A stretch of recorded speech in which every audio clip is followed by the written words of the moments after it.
हूँ, ठीक है। चलो, तो अभी हमारा यहाँ पे सबसे पहले देखने का इकाई जो दिया है वो इकाई के इतना इकाई के हिसाब से जो प्राइस लिखा है ना, प्राइस कीमत, वो इस इकाई के हिसाब से दिया है ना। लेकिन अभी हमारे को ये इकाई का महत्व नहीं है, हमें तो प्राइस का महत्व है ना। हमको जो प्राइस दिया है वो इस इकाई के हिसाब से दिया है। लेकिन जब हम कुल खर्च ढूंढना है, हम कुल खर्च चार तरीके से ढूंढना है। कुल खर्च चार रीति से ढूंढना है ना। तो यहाँ पे Q 0 है, P 0 है क्योंकि 2013 का है, 2015 का Q1 है और P1 है। हमें पता है कि चार तरीके से हमें ढूंढना पड़ेगा, है ना। यहाँ पे बोला है फिशर का, तो फिशर में चार सूत्र आते हैं, है ना। P0 Q0, P0 Q1, P1 Q0, P1 Q1, चार चीज़ें आती है। वो चार प्रकार के कुल खर्च है। तो कुल खर्च गिनने के लिए हमें प्राइस को गुणा करना पड़ता है, और प्राइस को जिससे गुणा करना पड़ता है उसका मात्रा, और प्राइस जो दिया है उसका प्राइस जो हमको दिया है वो इकाई में जो है उस हिसाब से प्राइस दिया है। मतलब यहाँ पे जो प्राइस दिया है 600, वो किसका दिया है? ये 600 प्राइस किस हिसाब से दिया है? 20 किलोग्राम का भाव दिया है 600। कितने कितने कितने चीज़ का भाव दिया है? कितनी चीज़ का भाव दिया है? कितनी मात्रा का भाव दिया है? 20 किलोग्राम का भाव 600 दिया है, और ये 20 किलोग्राम का भाव 880 दिया है। तो क्या करना है ना। तो हमें तो यहाँ पे 5 किलोग्राम का मूल्य तय करना पड़ेगा। 5 किलोग्राम का कितना होगा, तो किस हिसाब से करेंगे? इसके लिए हमें ये क्यू पी में से या तो दोनों पी को चेंज करना या तो दोनों क्यू को चेंज करना पड़ेगा, है ना। क्योंकि ये तो 5 किलोग्राम है और यहाँ पे तो 20 किलोग्राम है। तो पहले मैं क्या करूँगा, इसको, यहाँ पे तो 12 किलोग्राम है, तो मैं पहले 20 किलोग्राम का जो भाव है उसको 1 किलोग्राम में कन्वर्ट करूँगा। किस में कन्वर्ट करूँगा? 1 किलोग्राम। इसीलिए मैं तीनों को 1 किलोग्राम में कन्वर्ट करने के लिए तीनों को मैं 20 से भाग दूंगा। किसको भाग दूंगा? तीनों पी को। कौन सा पी? एक तो जो हमारा P1 और P0 है वो, और जो इकाई दिया है वो भी हमारा पी के हिसाब से है। इसलिए तीनों को मैं 20 से डिवाइड करूँगा। इसको भी 20 से डिवाइड करूँगा, इसको भी 20 से डिवाइड करूँगा, और इसको भी 20 से डिवाइड करूँगा। अच्छा, तीनों को 20 से डिवाइड करेंगे तो क्या आएगा? यहाँ पे क्या हो जाएगा? चलो बताओ, पहले में क्या होगा? 20 कट जाएगा, 20 कट जाएगा। यहाँ पे हम डिवाइड करेंगे तो क्या होगा? 600 भागा 20 कितना होगा? 30। तो यहाँ पे होगा 600 भागा 20 बराबर 30। और इसी तरह यहाँ पे क्या होगा? 880 भागा 20, 44। हाँ, 880 भागा 20 बराबर 44। तो ये 1 किलो का भाव मिल गया। अभी हमें 1 किलो के ऊपर से 5 किलो का भाव ढूंढ सकते हैं, और ये 1 किलो के ऊपर से 12 किलोग्राम का भाव ढूंढ सकते हैं। ये 1 किलोग्राम से ऊपर के ऊपर से ढूंढना आसान है कि 20 किलोग्राम के ऊपर से ढूंढना आसान है ना। ये 1 किलोग्राम का भाव 30 रुपया है ना। पहले 20 किलोग्राम का भाव 600 था। अगर 20 किलोग्राम का भाव 600 है तो उससे उसके ऊपर से 5 किलोग्राम का भाव ढूंढना आसान होगा कि 1 किलोग्राम का भाव 30 रुपया है, उसके ऊपर से 5 किलोग्राम का भाव ढूंढना आसान होगा? कौन सा आसान पड़ेगा आपके लिए? मैं तो डायरेक्ट भी कर सकता हूँ ऐसा, बिना भागा किए, जैसा प्रश्न में दिया उसका उपयोग करके। कि 20 किलोग्राम का भाव 5 किलोग्राम है, सॉरी 20 किलोग्राम का भाव 600 रुपया है, तो 5 किलोग्राम का भाव कितना होगा? 150 होगा। आप कर सकते हो ऐसा, और वो भी चेंज करता रहना पड़ेगा। 600 को 500 ग्राम से डिवाइड किया कि 500 ग्राम से कहाँ किया? 20 किलो, आगे 20 लिखा था ना, इसलिए 20 से डिवाइड किया ना मैंने। यहाँ पे आगे कितना लिखा हुआ था? 20 लिखा था, तो मैंने 20 से डिवाइड किया। 600 भागा 20 करो, कितना आया? 150 ग्राम कैसे हुआ? 150 नहीं बोल रहा हूँ मैं, 30। यहाँ पे 30 है ना, 30 बोल रहा हूँ मैं। अच्छा, वो 150 कैसे आया? तो मुझे ये बताओ कि ये 30 रुपया 1 किलोग्राम का भाव है, तो 5 किलोग्राम का कितना होगा? 1 किलोग्राम का भाव 30 रुपया है, तो 5 किलोग्राम का कितना होगा? क्यों? 150। 150। 150 ग्राम, 150 किलोग्राम, 150 रुपया होगा। 5 किलोग्राम, 1 किलो का रुपया 30 है, तो 5 किलो का कितना रुपया होगा? 150। हाँ, 150 रुपया होगा, है ना। लेकिन मैं ऐसा बोलूँ कि 20 किलोग्राम का भाव 600 है, तो 5 किलोग्राम का कैसे होगा?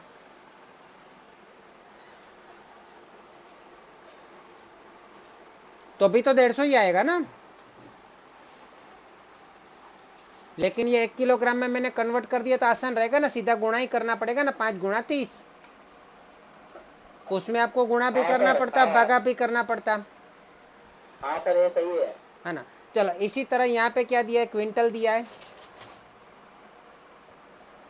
मतलब 1600 रुपये कितने का भाव है? ये 2400 रुपये कितने का भाव है? एक क्विंटल का। एक क्विंटल, क्विंटल मतलब कितना होता है पता है किसी को? 100 किलो। 100 किलो। 50 किलो भी बोलता है सर। नहीं नहीं, 100 किलो। 100 किलो। 100 किलो। तो 100 किलो का भाव कितना है? 100 किलो का भाव 1600, है ना। अभी मुझे 1 किलो में कन्वर्ट करना है, तो मुझे इसको 100 से डिवाइड करना पड़ेगा, तो यहाँ पे भी 100 से डिवाइड करना पड़ेगा। तो 1600 को 100 से डिवाइड कर दूंगा, 1600 डिवाइडेड बाई 100, तो 16 आएगा। इसी तरह वहाँ पे 2400 को 100 से डिवाइड कर दूंगा, कितना आएगा? 24। 2400 बटे में 100। तो देखो ये किलो हो गया, अरे किलो का मतलब 24 हो गया, 1 किलो का भाव हो गया। और यहाँ पे हमको 10 किलो का भाव ढूंढना है, तो अभी आसान हो जाएगा, 16 गुणा 10। यहाँ पे 24, 12 किलो का ढूंढना है, तो 12 गुणा 24 हो जाएगा ना सीधा। अच्छा, यहाँ पे किलोग्राम दिया है, यहाँ पे ग्राम दिया है, और यहाँ पे 60 है। मुझे बताओ ये 60 कितने का भाव है? किलो का। 1 किलो का है, लेकिन अंदर कितना दिया है? 60 और 1200 दिया है और 2000 दिया है। 1200।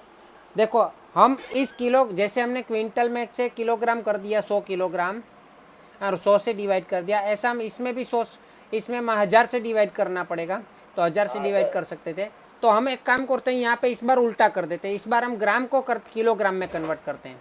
किलोग्राम मतलब कितना ग्राम होता है? 1000 ग्राम होता है। हाँ सर। तो 1200 को मैं 1000 ग्राम से डिवाइड कर दूँ तो किलोग्राम हो जाएगा। ये 1200 ग्राम, उसको मैंने 1000 से डिवाइड करना है, तो मुझे 1.2 किलोग्राम हो जाएगा। 2 किलोग्राम। 1.2 आएगा ना, हाँ। 1.2 किलोग्राम, है ना। इसी तरह 2000 ग्राम को 1000 से डिवाइड करो तो 2 किलो। 2 किलोग्राम आ जाएगा। तो अभी देखो आसान हो गया, 2000 ग्राम बट्टे में 1000 बराबर 2 किलोग्राम, है ना। देखो अभी सीधा हो गया, 1 किलोग्राम का भाव 60 रुपया, तो 1.2 किलोग्राम का कितना? सीधा गुणा कर दो कि मिल जाएगा। यहाँ पे क्या हुआ? 1 किलोग्राम का भाव 75 रुपया, तो 2 किलोग्राम का कितना? 150 हो जाएगा, सीधा ही मिल जाएगा ना।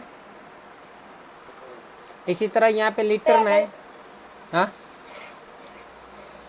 देखो यहाँ पे 52 रुपया किसका दिया है? लीटर का दिया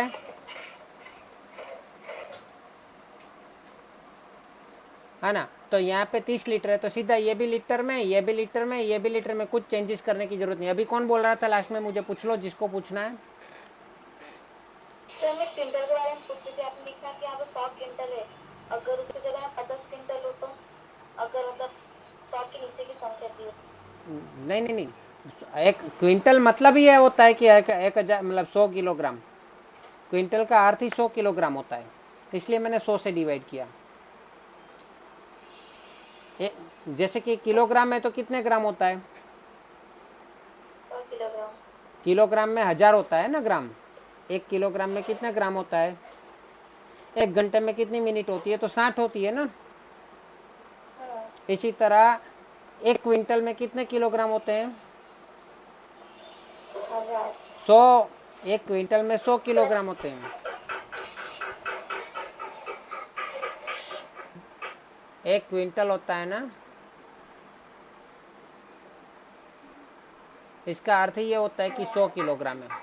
अगर कोई किसी व्यक्ति का वजन 100 किलो होता है, तो उसको बोल सकते हो 1 क्विंटल जितना वजन है तुम्हारा, कितना बोल सकते हो?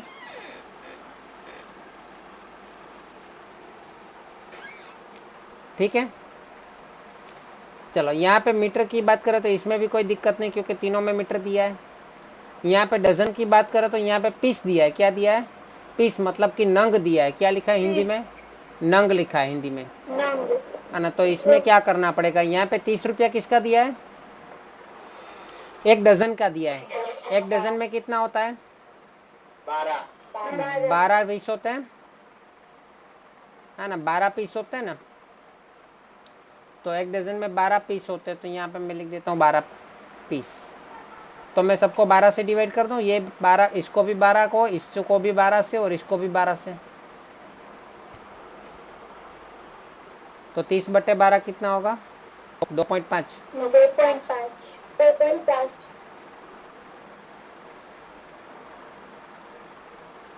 अच्छा, और 36/12 3 कितना होगा?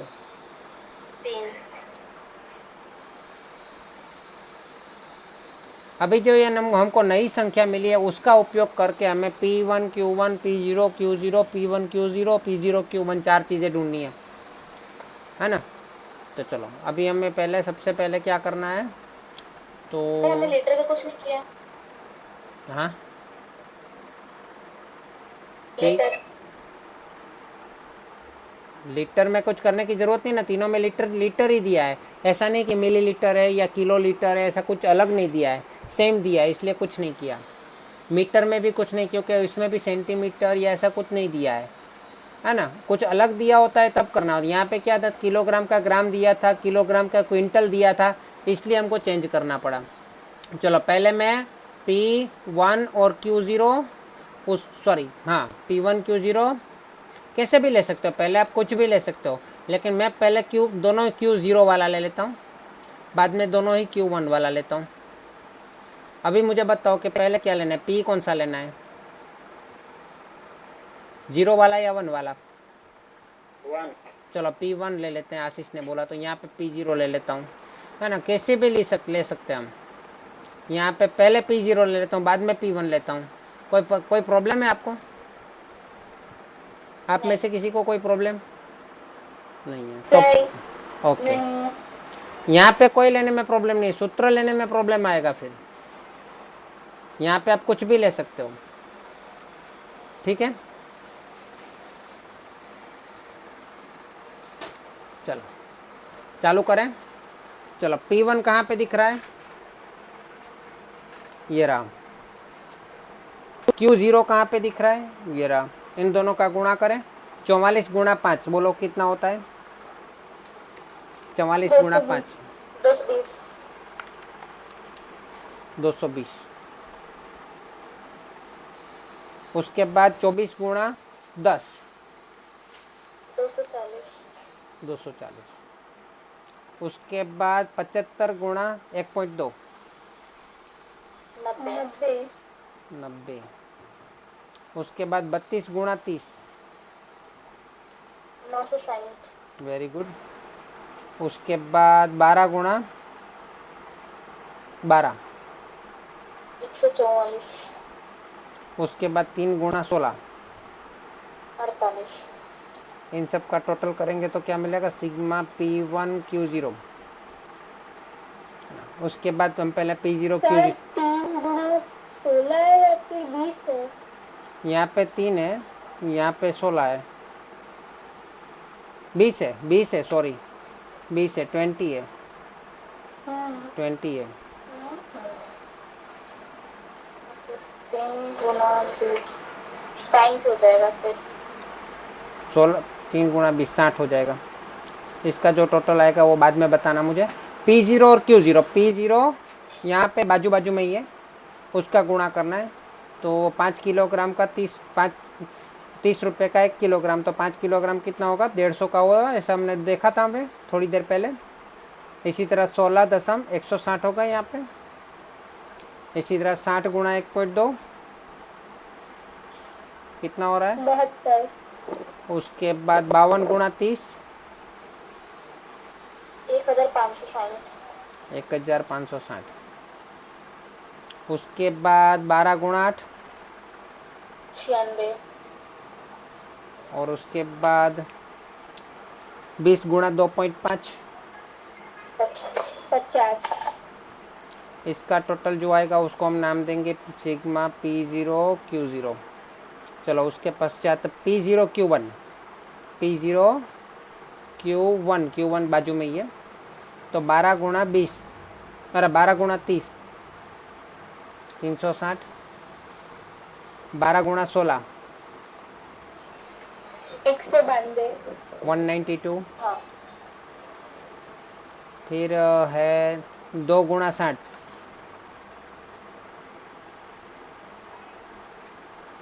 14 120 52 गुणा 36 1872 1872 8 गुणा 20 160 और 16 गुणा 2.5 40 चलो इसका टोटल करेंगे तो सिग्मा P0 Q1 आएगा। चलो P1 Q1 P1 ये रहा Q1 उसके बाजू में ये 12 गुणा 44 528 500 528 24 गुणा 12 281 फिर 75 गुणा 2 150 150 फिर 32 गुणा 36 1152 52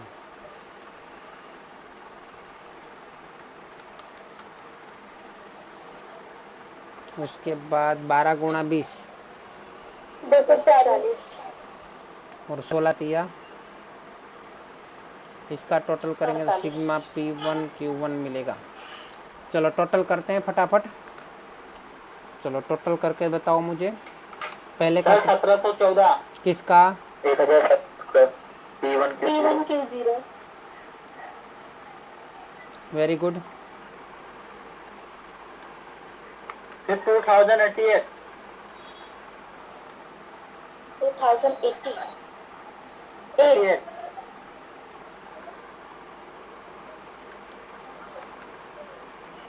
2744 2744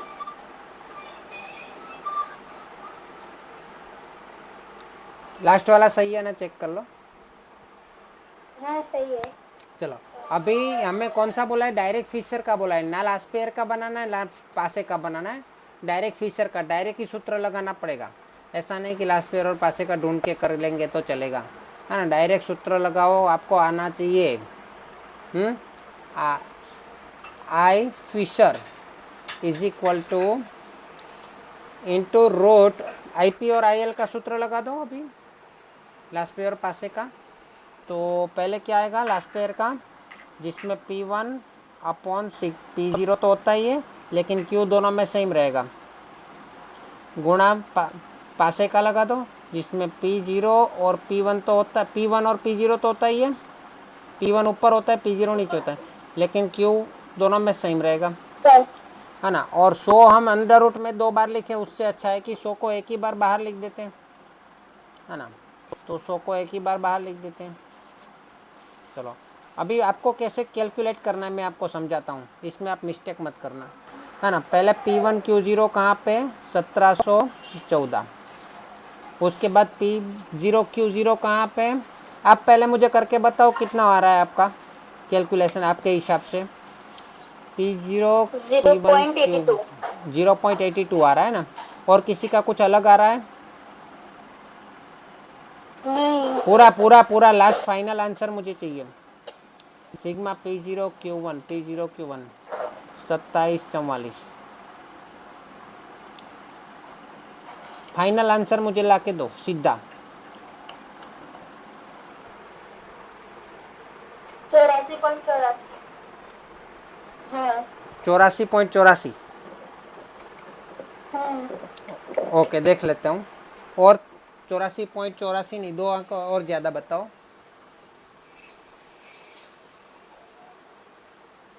रूट के अंदर 4 संख्या ली जाती है ना? हाँ, लेकिन अभी मेरे को ज़्यादा चाहिए। रूट के अंदर 4 संख्या।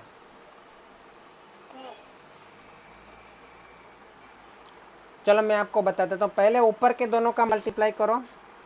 1714 गुणा 2406 कितना आ रहा है, लिख लो। 4123884।